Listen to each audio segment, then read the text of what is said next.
নমস্কার, কেমন আছেন সবাই? দীপিকার পরিবারে স্বাগত জানাই। এটা ছিল 25শে সেপ্টেম্বর রাত্রের ভিডিও। 26শে সেপ্টেম্বর আমার জন্মদিন ছিল, তাই আমার প্রিয় মানুষ দুটো আমাকে খুশি করার জন্য একটু আয়োজন করেছিল। এমন কোনো বিলাসিতা নয়, ছোট্ট একটু আয়োজন করেছিল, কিন্তু আমার কাছে অনেক সুখের। তুমি আমার আমিটাকে তোমার ভালোবাসা হিসাবে বেছে নিয়েছো। তোমার দেওয়া উপহারগুলোর থেকে তোমার দেওয়া মুহূর্তগুলো আমার কাছে অনেক দামি।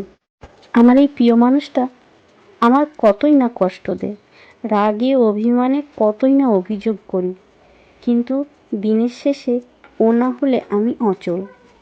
হয়তো পরিকল্পনা করে বউকে ভালোবাসতে পারে না, কিন্তু আজ আমি খুব ভালো আছি, খুব সুখে আছি। কারণ আমি জানি, যতই তুমি কষ্ট দাও না কেন, সবের পরে তুমি আমাকেই ভালোবাসো।